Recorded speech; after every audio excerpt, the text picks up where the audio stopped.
Ether સંયોજનોની બનાવટ alcohol સંયોજનોના નિર્જલીકરણ દ્વારા. તો અહીંયા લઈશું C2H5OH મતલબ ઇથેનોલ. એની પ્રક્રિયા સાંદ્ર H2SO4 443 કેલ્વિન તાપમાન. ફરી અહીંયા પણ સાંદ્ર H2SO4 પણ ટેમ્પરેચર ઘટાડી દેવાનું 413 કેલ્વિન તાપમાન. જો ટેમ્પરેચર વધારે રાખીએ તો નિપજ આપણને બનશે ethene CH2 double bond CH2 plus આવશે H2O. અને જો ટેમ્પરેચર ઓછું રાખીએ 413 કેલ્વિન તો નિપજ મળે C2H5O C2H5 નામ થાય ઇથોક્સી ઇથેન. હવે આની ક્રિયાવિધિ ભણવાની છે.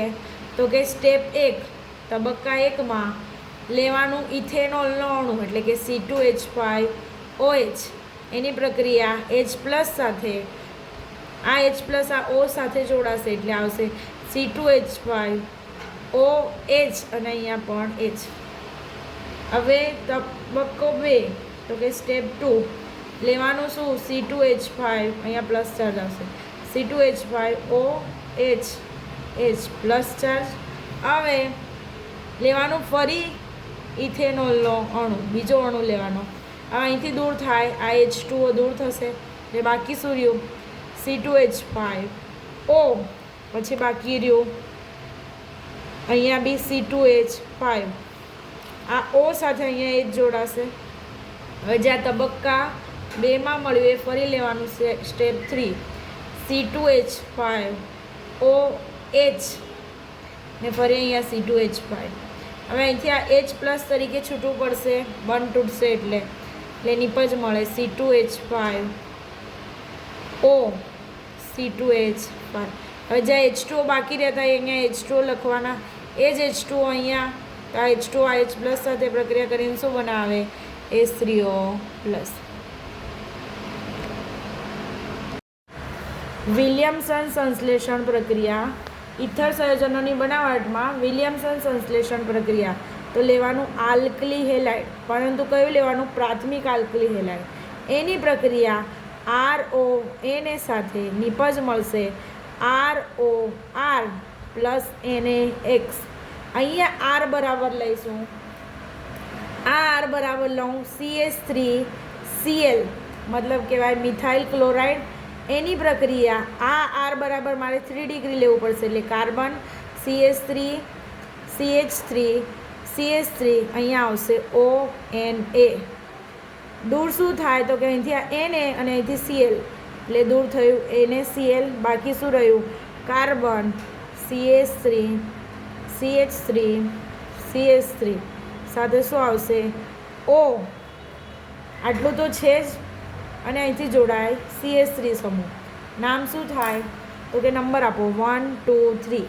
બીજા પર મિથોક્સી સમૂહ એટલે 2 મિથોક્સી 2 મિથાઇલ પ્રોપેન. પરંતુ જો આલ્કલી હેલાઇડ પ્રાથમિક એટલે લખું આલ્કલી હેલાઇડ એટલે કે RX પ્રાથમિક હોય પ્રાથમિક હેલાઇડ હોય તો જ ઉત્તમ નિપજ મળે. પરંતુ જો 2 ડિગ્રી મતલબ કે દ્વિતીયક હેલાઇડ આલ્કલી હેલાઇડ દ્વિતીયક કે તૃતીયક હોય તેવા કિસ્સામાં વિલોપન પ્રક્રિયા વિસ્થાપન પ્રક્રિયા સાથે સ્પર્ધા કરે છે અને નિપજ આલ્કીન મળે છે. જો પ્રાથમિક લઈશું તો જ ઇથર મળશે. જો દ્વિતીયક અને તૃતીયક હેલાઇડ લઈએ તો નિપજ શું મળે આલ્કીન. હવે અહીંયા આપણે 3 ડિગ્રી લઈએ કાર્બન CH3 અહીંયા લખીએ Cl. આ RX માં આટલું 3 ડિગ્રી લીધું અને અહીંયા Cl. હવે પ્લસ અહીંયા આ 3 ડિગ્રી લીધું તો એની જગ્યાએ CH3O એને લઈએ તો નિપજ શું મળે તો કે અહીંથી પહેલાં NaCl દૂર થાય, એની બાદ આ CH3O સાથે અહીંથી H જોડાય એટલે જોડાય CH3OH, બાકી રહ્યું carbon CH3 double bond CH2 1 2 3 1 2 3 2 methyl propyne ની પછી મળી આલ્કીન. ઈથરની રાસાયણિક પ્રક્રિયા ઈથરમાં CO બંધનું તૂટવું. પ્રક્રિયા છે ઈથરમાં CO બંધનું તૂટવું. લેવાનું ROR મતલબ ઈથર, એની પ્રક્રિયા HX સાથે કરીએ. અહીંથી OR બંધ તૂટે મતલબ કે CO બંધ તૂટે એટલે અહીંયા માઇનસ ચાર્જ આવશે, કાર્બન પર પ્લસ ચાર્જ. તો હવે અહીંયા HX બંધ તૂટશે તો H પ્લસ X માઇનસ એટલે નિપજ મળે R સાથે OH અને એક નિપજ મળે RX પ્લસ RX. હવે લઈએ આલ્કોહોલ એટલે કે ROH, એની પ્રક્રિયા HX સાથે અહીંથી આ H2O દૂર થાય એટલે લખીએ H2O અને બાકી રહે RX. હવે આ R બરાબર લઈ લઈએ બેન્ઝીન રિંગ, અહીંયા આવશે OR, એની પ્રક્રિયા HX સાથે નિપજ શું મળે તો કે અહીંથી ફરી બંધ તૂટશે O માઇનસ સાથે અહીંથી H પ્લસ જોડાય એટલે બેન્ઝીન રિંગ ઉપર હોય છે એટલે કહેવાય ફિનોલ અને એક નિપજ મળે RX. હવે ROR ડેશ એની પ્રક્રિયા HX સાથે કરીએ, અહીંયાથી બંધ તૂટશે, આ O માઇનસ એની સાથે શું જોડાય H પ્લસ એટલે એક નિપજ મળે R ડેશ OH અને બીજી નિપજ મળશે RX. હવે આનામાં પ્રક્રિયા છે, આમાં આપણે લઈએ R બરાબર 3 ડિગ્રી એટલે કાર્બન CH3 અહીંયા લઈએ O અને R બરાબર લઈએ CH3. નામ થાય 2-મિથોક્સી 2-મિથાઇલ પ્રોપેન. એની પ્રક્રિયા HX મતલબ આપણે અહીંયા લઈએ HI, અહીંયા CO બંધ તૂટે એટલે આના પર માઇનસ ચાર્જ, કાર્બન પર પ્લસ, અહીંયા HIમાં H પ્લસ I માઇનસ, તો CH3O માઇનસ છે એની સાથે શું જોડાય H પ્લસ, અને આ કાર્બન CH3 આ પ્લસ ચાર્જ છે એની સાથે શું જોડાય I માઇનસ. હવે આની ક્રિયાવિધિ છે તબક્કો 1. તબક્કા 1માં કાર્બન CH3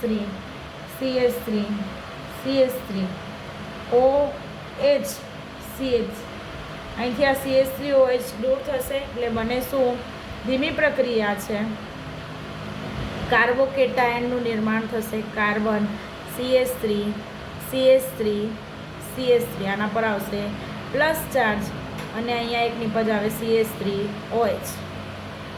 હવે તબક્કા 2માં જે કાર્બોકેટાયન પર બન્યો કાર્બન CH3 અહીંયા પ્લસ ચાર્જ એની સાથે I માઇનસ જોડાશે. આ કેવી પ્રક્રિયા તો કે ઝડપી પ્રક્રિયા. નિપજ શું મળે કાર્બન CH3 સાથે અહીં શું આવે આયોડો 2-મિથાઇલ પ્રોપેન. આ હતું ઈથરમાં CO બંધનું તૂટવું. ઈથરની રાસાયણિક પ્રક્રિયામાં બીજો મુદ્દો છે ઇલેક્ટ્રોન અનુરાગી વિસ્થાપન પ્રક્રિયા. તો અહીંયા લેવાનું બેન્ઝીન રિંગ ઉપર OCH3, આનું નામ મિથોક્સી બેન્ઝીન અથવા પ્રચલિત નામ એનિસોલ. એની પ્રક્રિયા ઇથેનોઇક એસિડમાં Br2, તો બેન્ઝીન રિંગ ઉપર OCH3 સમૂહ, એના ઓર્થો સ્થાન ઉપર Br પ્લસ બેન્ઝીન રિંગ ઉપર OCH3 સમૂહ, એના પેરા સ્થાન ઉપર Br. નામ થાય 2-બ્રોમો એનિસોલ અને 4 બ્રોમો એનિસોલ. હવે ફ્રીડલ ક્રાફ્ટ પ્રક્રિયા, એમાં પહેલું છે આલ્કાઇલેશન અને બીજો મુદ્દો છે એસાઇલેશન. પહેલાં ભણીએ આલ્કાઇલેશન, તો કે બેન્ઝીન રિંગ ઉપર OCH3 એને કહેવાય એનિસોલ. એની પ્રક્રિયા CH3Cl નિર્જળ AlCl3, આ AlCl3 Cl સાથે જોડાય શું બનાવે? AlCl4 minus. ની પર શું આવે? બેન્ઝીન રિંગ ઉપર OCH3 અને અહીંયા આવશે CH3. ફરી બેન્ઝીન રિંગ ઉપર OCH3 એના પેરા સ્થાન ઉપર CH3 સમૂહ. હવે બેન્ઝીન રિંગ ઉપર CH3, આને શું કહો છો? ટોલ્યુઇન. આને બેન્ઝીન રિંગ ઉપર CH3 એને શું કહેવાય? ટોલ્યુઇન. તો આ પહેલો નંબર થાય તો આ બીજો, એટલે નામ થાય 2-મિથોક્સી ટોલ્યુઇન. અહીંયા નામ શું થાય? 4-મિથોક્સી ટોલ્યુઇન. હવે બેન્ઝીન રિંગ ઉપર OCH3 મતલબ એનિસોલ, એની પ્રક્રિયા CH3 C double bond O Cl. આની પ્રક્રિયા બી નિર્જળ AlCl3 ની હાજરીમાં. AlCl3 આ Cl સાથે જોડાઈને AlCl4 માઇનસ બનાવે. હવે બાકી રહે બેન્ઝીન રિંગ ઉપર OCH3 સમૂહ અને અહીંયા એના બીજા નંબરના કાર્બન પર આવે C double bond O CH3 plus benzene ring ઉપર OCH3 એના પેરા સ્થાન ઉપર C double bond O CH3. હવે આટલાને કહેવાય એસિટોફિનોલ. બેન્ઝીન રિંગ ઉપર C double bond O CH3 એસિટોફિનોલ. અહીંયા બી બેન્ઝીન રિંગ ઉપર C double bond O CH3 એસિટોફિનોલ. એને કહેવાય 2-મિથોક્સી એસિટોફિનોલ. અને અહીંયા આવે 4-મિથોક્સી એસિટોફિનોલ. હવે ભણીએ નાઇટ્રેશન. બેન્ઝીન રિંગ ઉપર OCH3 એની પ્રક્રિયા સાંદ્ર H2SO4 અને HNO3. બેન્ઝીન રિંગ ઉપર OCH3 અને અહીંયા આવશે NO2 સમૂહ. ફરી બેન્ઝીન રિંગ ઉપર OCH3 અને એના પેરા સ્થાન ઉપર આવશે NO2. નામ આવશે 2-નાઇટ્રો એનિસોલ અને 4-નાઇટ્રો એનિસોલ.